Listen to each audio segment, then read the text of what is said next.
Hey, it's me, MLB. Here's chapter 35 of Rapid Fate Online, and this one is titled Red Paw Guild. You refrained from saying what you so badly wanted to say, but internally your brain was screaming, "Suck on them apples, bitches! Serves you and your punk asses right for picking on my Tamaki."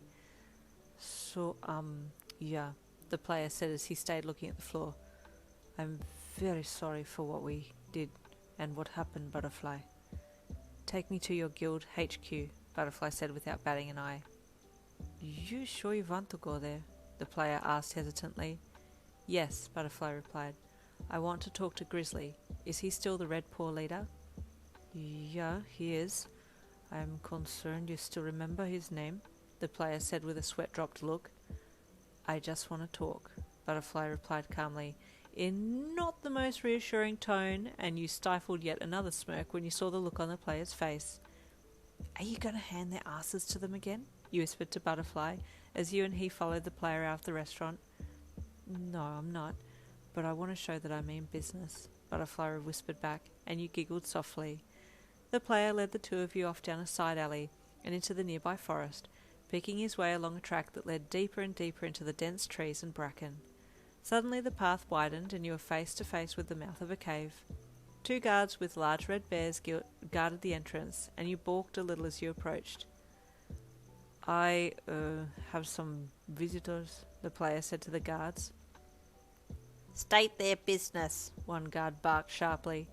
Butterfly stepped forwards and pushed the hood of his cape off his head, and both guards were immediately on high alert upon seeing the top player, that had laid their asses out to dry, before them. Do you come to duel? The other guard asked as he reached for his sword, his hand visibly shaking. No, I'm here on a matter of business with one of your players here, Butterfly said, motioning to the player that had brought you to the headquarters. It's regarding the red bear on level 4.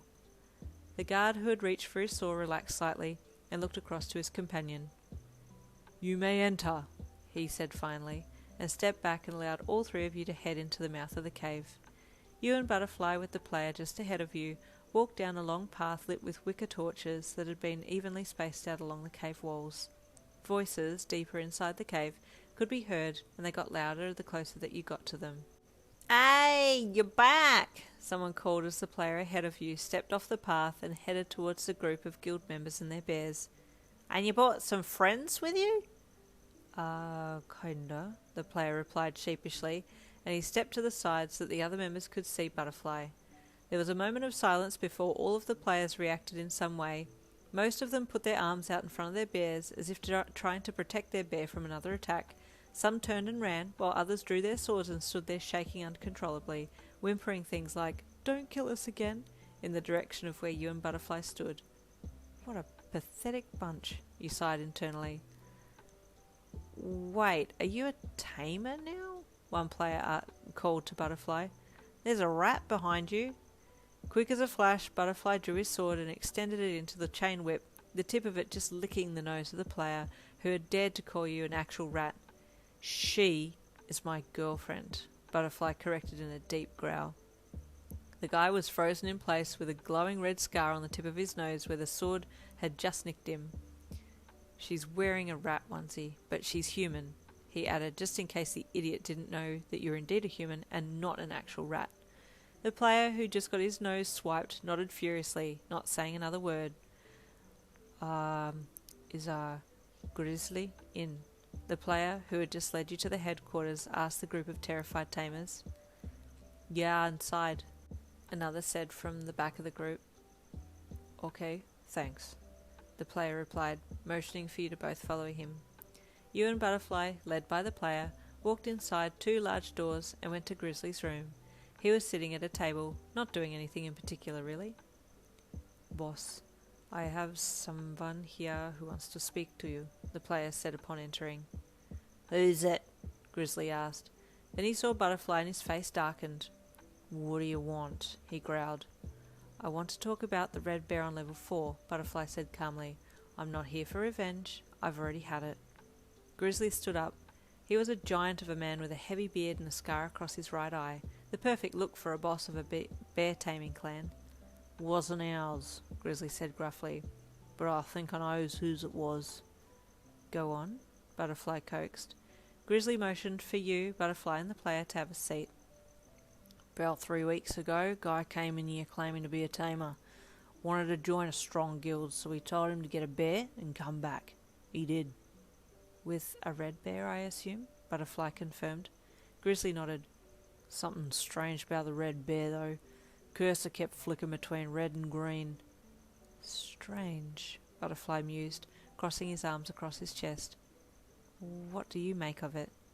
Dunno, Grizzly replied. Didn't know what to make of it, but the guy started getting restless. Asked him when we were going to clean this place up.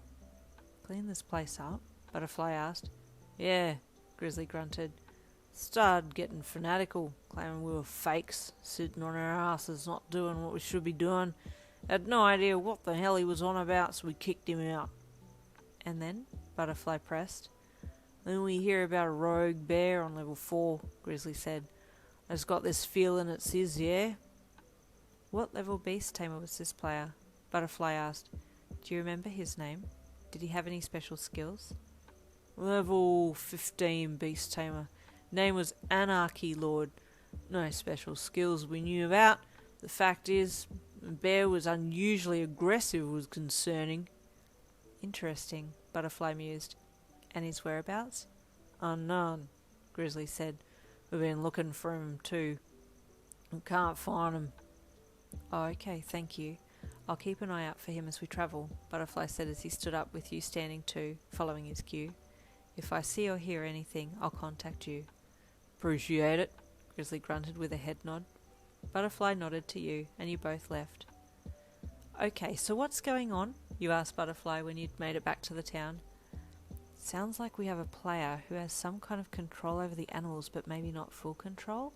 Or maybe he's using a strange technique to tame them, and it's causing the game to glitch, and allows him to release them again as monsters. I'm not sure, Butterfly replied, but either way, we need to find out what's going on. And there ends chapter 35. Stay tuned for chapter 36.